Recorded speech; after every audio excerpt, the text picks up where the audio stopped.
2 years ago, I was sitting in the Paris hotel the Thursday morning that DEF CON was to start, and my phone rang. And I was a little nervous to answer it because I kind of knew what the phone call was about.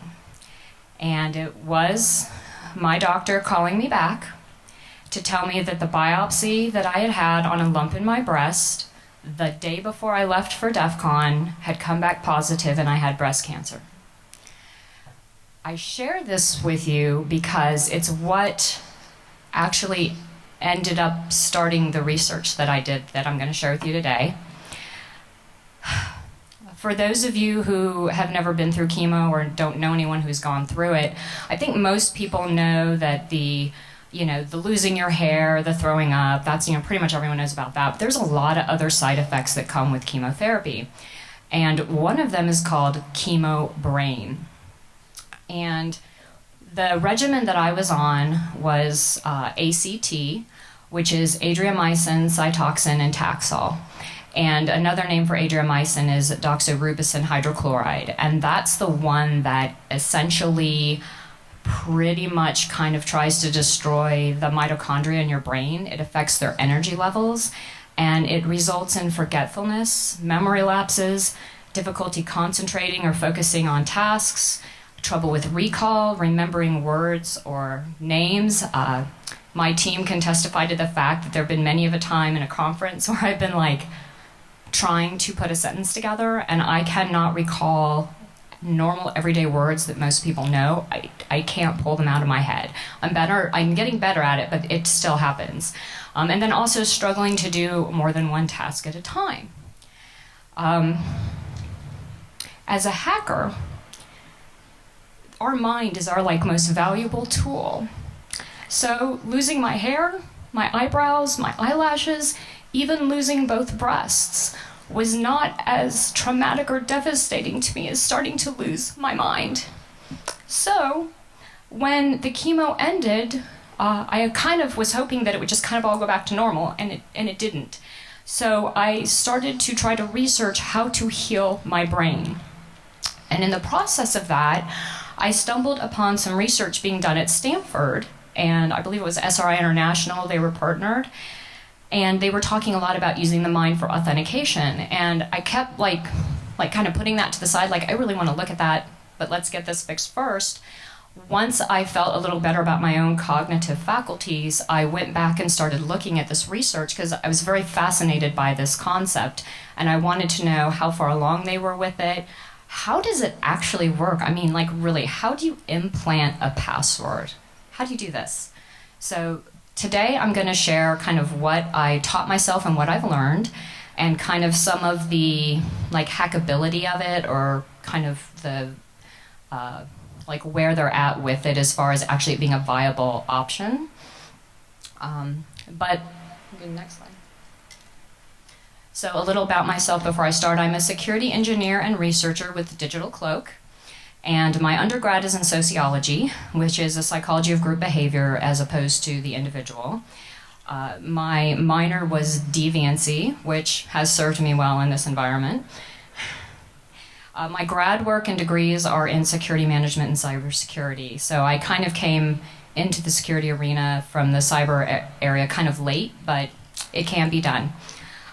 The agenda for this talk is going to kind of cover some conceptual groundwork, so you can kind of understand some of the research when I share it. I still can't feel the ends of my fingers either. It's neuropathy. So last time I spoke at DEF CON, I was actually fortunate enough to have one of the researchers I cited that attended my talk. So if any of the researchers I mention in my talk actually happen to be sitting here, jump up and wave your arms so we can say hi and maybe have you come up and maybe tell us about your research better than I can, maybe. Next slide. So cognitive memory. Cognition is the mental action or process of acquiring knowledge and understanding through thought, experience, or your senses, or some combination of them. It's knowledge, attention, memory, judgment, evaluation, reasoning, problem solving, all of that. And it can be conscious or sub/unconscious. It can be excuse me, it can be intuitive, which is the ability to acquire knowledge without understanding. So if you think of like instinct, or it can be conceptual, so based on ideas or concepts, like if you were in a classroom learning something. Consciousness can be defined from two different ways, biologically or philosophically. So your consciousness from a biological perspective refers to the idea of being like awake and aware of your surroundings and experiences and the people and things in your environment. And philosophically, it can refer more to like having a soul or a sense of self. We're going to be focusing on the biologic consciousness here. Unconsciousness is when your ability to maintain an awareness of your environment or surrounding like stimulus is lost. And there's either a complete or near complete lack of responsiveness to your environment or any stimulus. There's a medical concept of being unconscious and a legal concept of being unconscious. So medically, you can be unconscious kind of like from like a brain injury or perhaps like a drug-induced unconsciousness that they'll do sometimes. But legally, you could also be unconscious maybe if you're impaired from drugs or hypnosis. Or has anyone in here been like so tired they just can't even anymore? You're awake and you're standing up and you're like able to function, but your mind you're just done, right? So that can kind of go into the area of like legally unconscious in a way. But I'm not a lawyer, so don't try to use that in court. Next one. So Sigmund Freud in 1893 was the first to use the term subconscious. And what I thought was really interesting was when I was trying to figure out like where they really drew a line between subconscious and unconscious, it turns out that Sigmund Freud actually used the terms interchangeably because in his native German it was kind of almost the same word. And now the argument seems to be more of a kind of a semantic grammatical thing than a definitive thing. In general, unconsciousness typically tends to refer to a state of awareness from a medical perspective, and subconscious tends to refer to an aspect of your psyche when discussing more of like a psychoanalytical environment. But if there's any shrinks in the audience who want to argue about it, we can do that later. The best I can tell is it's more of a grammatical issue than a definitive one, but I am going to differentiate in them in this talk. Okay. So for now, just think of subconscious as the part of your consciousness that is not currently in your focal awareness. And there was a psychologist named Edwin Locke who put it really well, I think. He called it the alternative storehouse of knowledge and prior experience. And there's two main types of long-term human memory. We have explicit and implicit memory.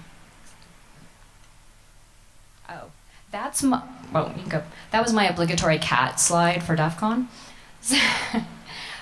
Explicit memory is also known as declarative memory. It's conscious, and there's two kinds, episodic and semantic. So episodic is more storing a personal experience, like a kiss that really meant a lot to you or that you remember distinctly. And then semantic would be more like data about the kiss or a kiss. Implicit memory, does anyone here ride bikes, or can you ride a bike? So that's kind of a good example. I do triathlons and we train constantly to get things into our implicit memory so that when you're in the middle of a race, your instinct, it kind of takes over. It's basically acquired and used unconsciously, and it can affect your thoughts and behaviors. And this is kind of where, when we get to talking about implanting, this is where they're putting the password. One of the most common forms is procedural, which helps people performing certain tasks without awareness of actually performing it. People use explicit memory throughout the day, like remembering an appointment or recalling an event from years ago. And implicit is more like an unintentional, subconscious form. So if you remember a specific driving lesson you had, that's an example of explicit memory. But if your driving skill improves as a result of that lesson, that is more the implicit memory. Okay, memory as a tool versus memory as an object. they've put forth that you can use it kind of both ways. So memory is treated as an object when you're recalling or recognizing like an actual memory. But then if you're talking about using it to serve as an authenticator, this is more like where you would use it as a tool. And so why is this important? Because they're looking at this research as being considered potentially a subclass of behavioral biometric measurement. So this is where we're going to start to connect with the idea of implanting passwords as an option. So we're going to talk about encoding, storage, and retrieval. So with encoding, this is processing information into the memory. And there's several different ways of encoding information. There's structural encoding, which is how something looks. And an example would be if you had a word, is it long, is it short, is it all uppercase or lowercases, is it handwritten, is it typed? Then mnemonic encoding is how something sounds. So like how does a certain word sound? And then semantic encoding focuses more on the meaning. And it requires a deeper level of processing than structural or mnemonic. And it usually results in a better memory because you're kind of creating an association. Storage is after the information enters your brain, it has to be stored or maintained or forgotten.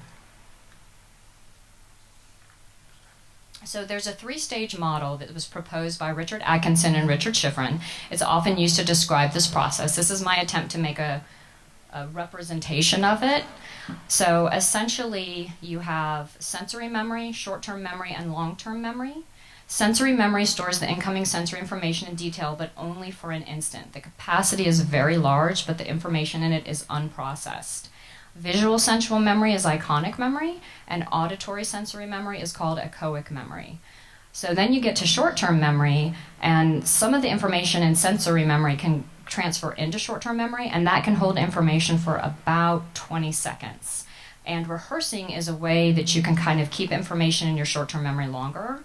So an example is like if you're parking your car and you're trying to remember like where did you park your car, and you're walking to whatever and you're like P2, P2, P2, P. It's kind of like a way to kind of keep it in your mind and get it in there a little better.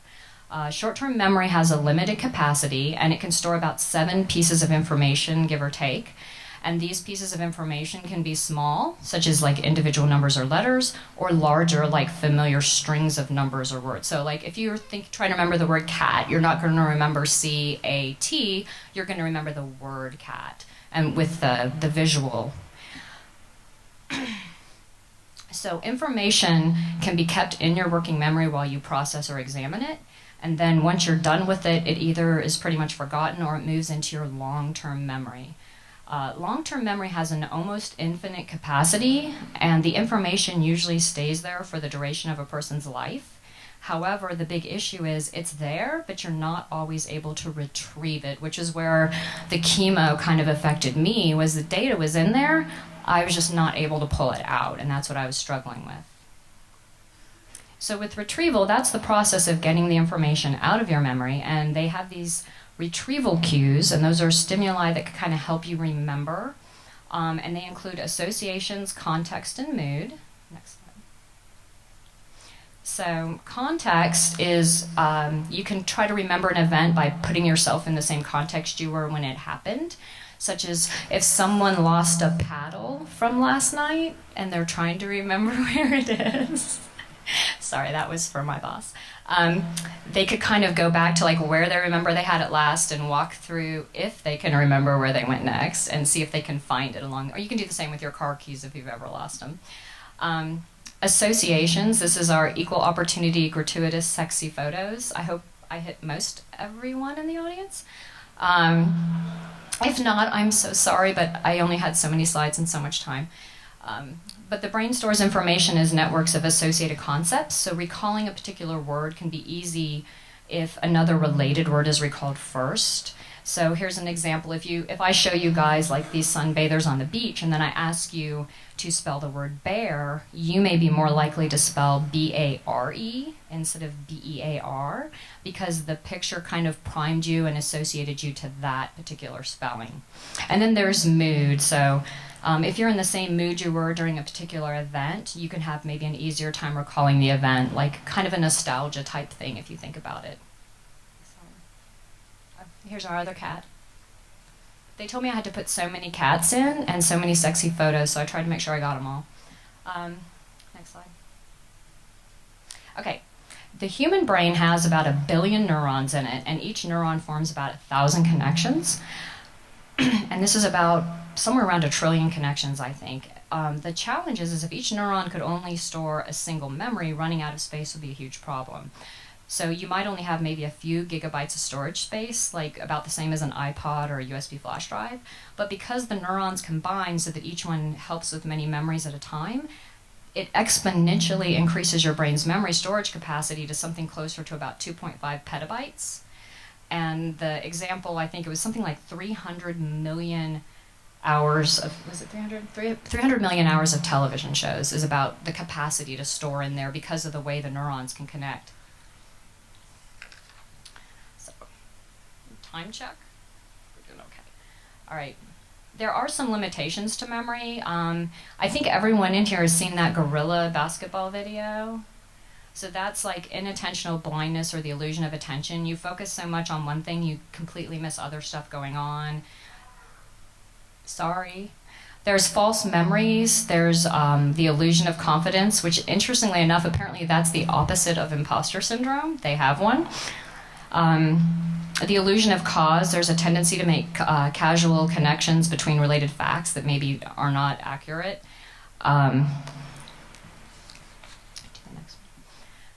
This is where I want to get into the research. One word, concept, vocabulary thing is called brain-computer interface. So the initial motivation behind brain-computer interfaces was to develop communication devices for the severely disabled. Seeing as that I only have a limited time to speak, I won't go into the deep dive about how an individual can train their mu and beta brainwaves to control a cursor. And there's some fascinating stuff around visual evoked potentials. But there's a plethora of research out there if you're super interested in that level of granularity. But I did want to point out there is some research by Dr. J.R. Wolpow and his research team as a starting point, and then Dr. Niels Berbaumer with the thought translation device. He's with the University of Tübingen in Germany, and he has created this device that allows users to compose phrases and sentences electronically just by thinking them. So he's neat. And you may also want to look at a paper out of Dartmouth College about the neurophone. It's a brain mobile phone interface using a wireless EEG headset. And in their paper, his team shares the details of a brain-controlled address book dialing app they created. So the point is this is a super huge area of research, but I haven't heard a lot of it on kind of our side of the house as far as the security of these things. But I did want to share the 4 key pieces of research that I found to be the most interesting and with the most potential. Next slide. First, there's this, wait, go back. Oh, no, go. So first, I'm going to murder this man's name, so I apologize ahead of time, but Hristo Bojanov at Stanford was working with some cognitive scientists at Northwestern University, and they designed a game that looks similar to Guitar Hero. And this is called SISL, Serial Interception Sequence Learning. And it's an authentication procedure that they created this testing experiment around, and they used Mechanical Turk through Amazon to do their experiments. So I'm not sure how well that looks as far as like how you're able to look at your subject pool from an experimental perspective. Okay, I'm trying. I'm like all up on it. I do want to walk you through how it works, but I want to make sure I get it right, so I want to read it. The process of learning the password involves the use of a specially crafted computer game that resembles Guitar Hero. There are 6 buttons, S, D, F, J, K, and L, and the user has to hit the corresponding key or note when the circle reaches the bottom fret. So during a typical training session of around 45 minutes, a user will make about 4,000 keystrokes. And around 80% of these keystrokes are being used to subconsciously teach you a 30-character password. Just leave it. No, go back. Before running, the game creates a random sequence of 30 letters chosen from the S, D, F, J, K, and L with no repeating characters. This equates to around 38 bits of entropy. And the 30-character sequence is played back to the user 3 times in a row and then padded out with 18 random characters for a total of 108 items. The sequence is repeated 5 times, and then there's a short pause, and the entire process is repeated 6 more times. And by this point, the experimental results suggest that a 30-letter password is firmly implanted in your subconscious brain. The authentication requires that you play a round of the game, but this time your 30-letter sequence is interspersed with other random 30-letter sequences. To pass the authentication, you have to reliably perform your sequence. The research shows that even after 2 weeks, you're able to recall the sequence. The next one is pass thoughts. So this is from Berkeley, 2013.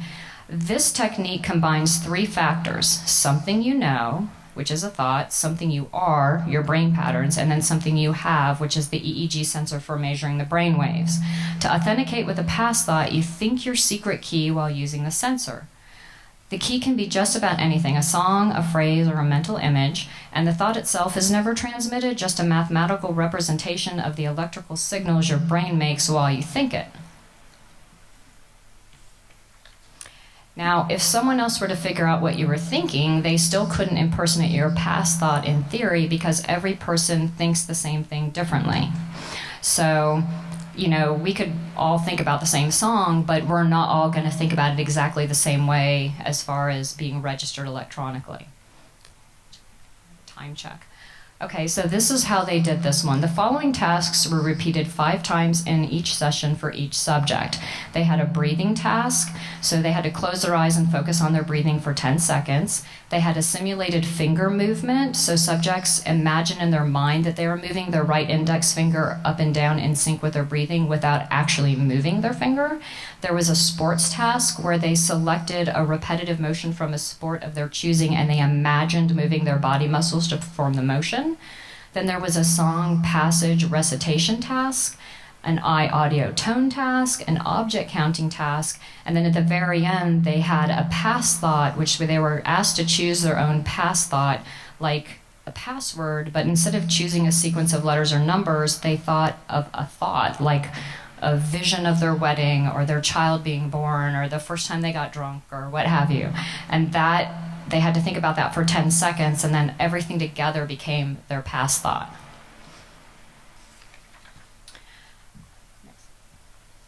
So this was some other interesting research that was done that kind of fed into the next one. It was on the feasibility of side channel attacks with brainwave computer interfaces.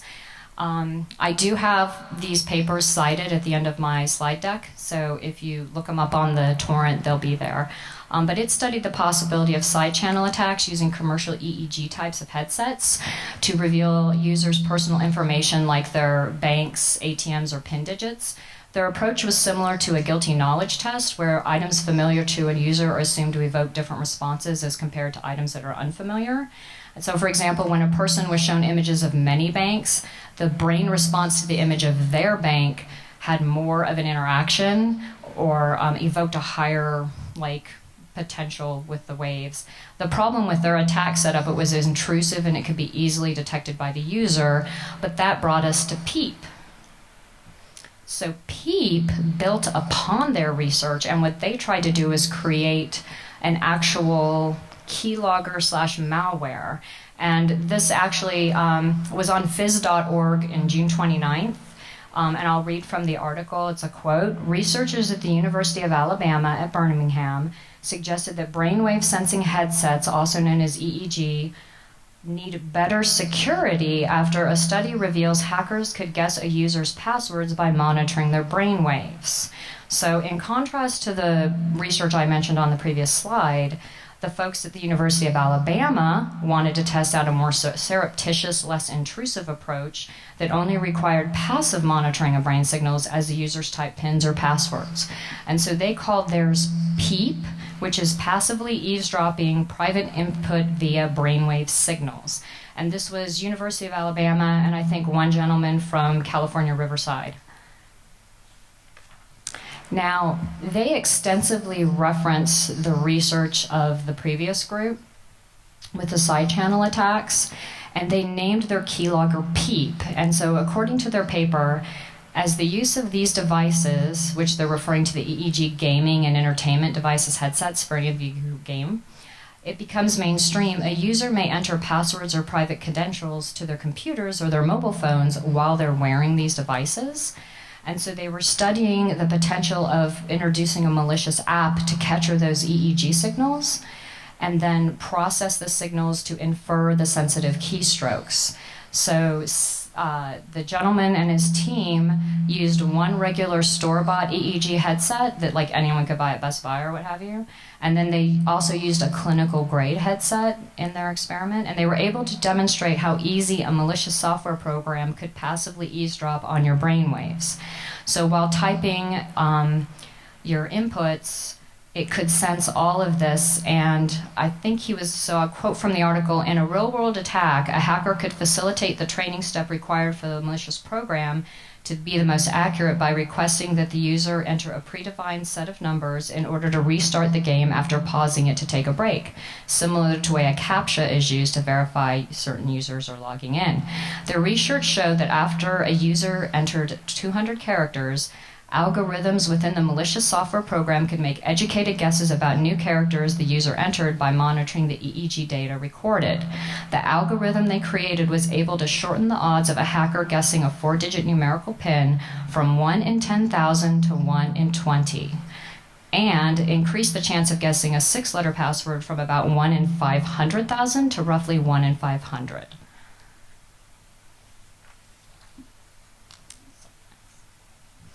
So,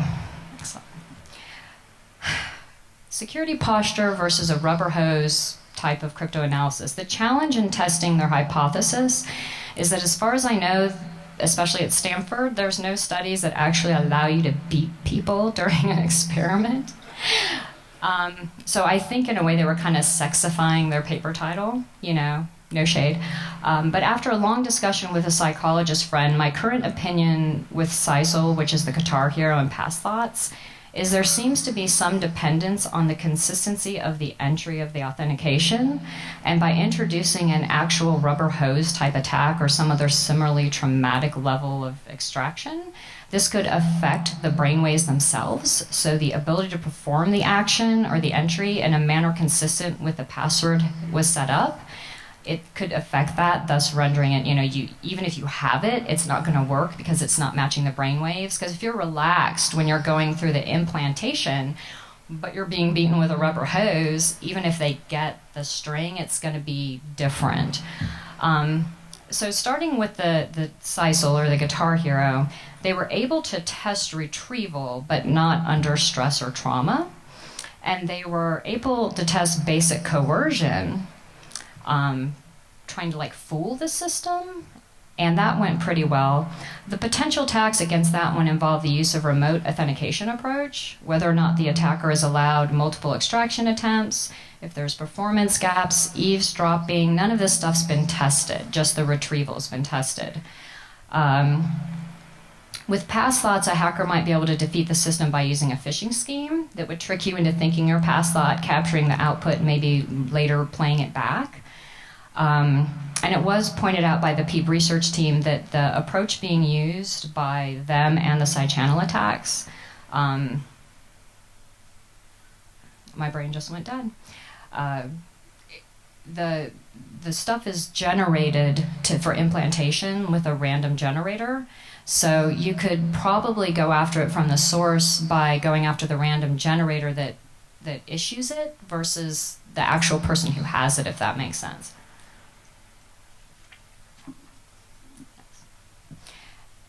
As to Sisal and Past Thoughts, they're still in a mostly theoretical stage as far as research and experimentation goes.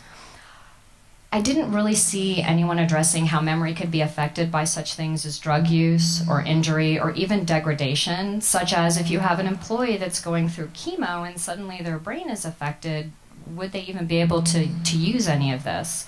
Would that affect the authentication pattern? I don't really see this being viable for use at large right now until some of those questions are answered. And we're all here at DEF CON, so what happens if you have the password implanted while you're sober at work, but then you've had a couple drinks and you need to finish a proposal, are you going to be able to authenticate, or will being drunk or kind of drunk or even just slightly impaired affect that ability? And that was another thing I didn't see addressed. Cost was another big thing. It's all well and good to propose this, but what's the exact cost associated with implementing something like this? And like, would it be realistic to deploy? So with Sisal, the training or encoding time was noted to be 45 minutes. And with Past Thoughts, it was 2 40 to 50 minute sessions. And so if you have a small organization, 5-10 people, that might be okay. But I'm like trying to picture Lockheed Martin or something trying to do this with thousands of people, trying to put each one of them through that. With Sisal, there are certain people this probably would work best with, but factors such as mental capacity or psychological issues. My sister-in-law works with special needs adults who do stuff at the airport and have to go through security checkpoints. So especially with like the Guitar Hero type of thing, would there be certain people that just wouldn't be able to authenticate this way, just legitimately, they just, from a handicap perspective, they can't do it. You know, even some of our wounded warriors, like, who don't have hands to do this kind of intricate type of authentication. And then things like Parkinson's, seizures, what if the individual's blind and can't even see? I mean, I didn't really see any of this addressed as far as like using it in a real world on a large scale. All in all, I think it's fascinating with potential, but the research is still in a pretty early stage. The sample groups also, if anyone here, grad school, scientific research, test groups. So the Sisal size, experiment number 1 was done with 35 participants. Number 2 had 2 groups, 32 and 80 participants, for a total of 147, but they didn't clarify if any of those were duplicates from the first to second experiment, so it actually might have been a smaller group number. Based on my own experience, I'm not sure 147 represents a solid sample other than whether or not it warrants further study. I do think it warrants further study, but so far it's still very theoretical. The Past Thoughts material I read was based on research on a group of a total of 15 subjects. The side channel attack research had 28 subjects, and the PEEP research had a whopping 12 subjects. So again, this is still really kind of in very theoretical stage, and a pool of 12 subjects to me is not a huge sample size from a research perspective, except for maybe to do further research. My thoughts around hackability, Sisal refers to the rubber hose. I just really don't see that. I don't see how they really addressed it. I think they just used the word because it sounded cool. The theory that the knowledge is not consciously accessible to the individual, I'm still not sure on that. I have a psychologist friend, and he's in agreement with me, like, if you can put it in, you can take it out. And there's ways to do that. For Sisal, a good potential attack vector might be the, again, like I said, the random number generator or the random password generator. And in their paper, the Past Thought team pointed out they were not vulnerable to shoulder surfing because their system was invisible, but they felt they were very vulnerable to both social engineering and dictionary attacks as their system stood. However, it was their hope that with advances in signal recording and processing technology, it would allow for a much more detailed capture of the thought itself, and that would protect better against some of the dictionary attacks. And they also felt they were fairly vulnerable to phishing attacks, where if you could get someone to click on something and record their thoughts while they were clicking, they were kind of vulnerable from that perspective. Sisal's not designed to prevent eavesdropping or shoulder surfing attacks, so I imagine a good video recording of them performing the sequence could allow an attacker to replicate it.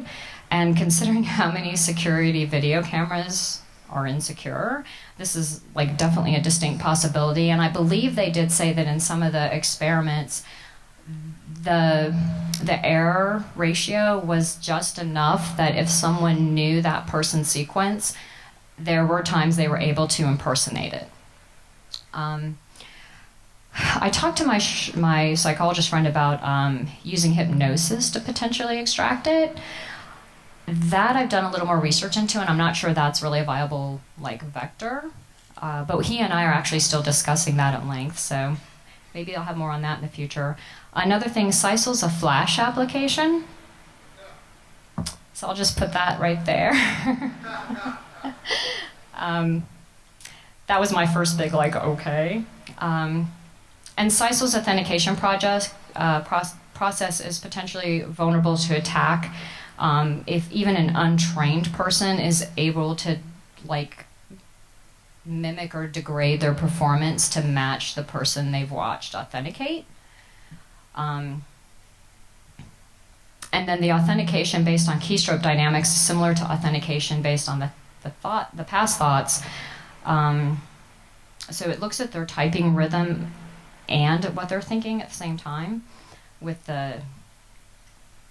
So I don't know. I think they just still need to do more research. So in closing, I think much of this is still in the experimental stage, and it's going to be really interesting to see if anything actually comes of it, especially considering trying to deploy it across a large environment or organization, or a very varied population, like a bigger sample size than 12. Check my time. So some of my research, I have the papers. There are links to them, but you don't have to click them. You can just Google the name of the paper in Google Scholar, it'll come right up. And then the last thing I wanted to leave you with is, it was kind of interesting, about halfway through my research, someone mentioned to me, oh my God, have you read this? It's a book called Hard-Boiled Wonderland and the End of the World. And it was written by Haruki Murakami, and it's actually from 1985. And what I thought was really interesting is I'm not going to spoil it if you want to read it, but it's a parallel narrative type setup. One of the narrators is called a Calcutech, and it's a human data processor encryption system who's been trained to use their subconscious as an encryption key. And the other narrator is a newcomer to a strange, isolated town. And I'll leave it there so I don't spoil it. But if you find this interesting, I actually thought it was pretty fascinating that back in 1985, even like fantasy authors were thinking about the idea of using the mind to authenticate and for encryption. So that's all I have. I can do questions now if anyone has them.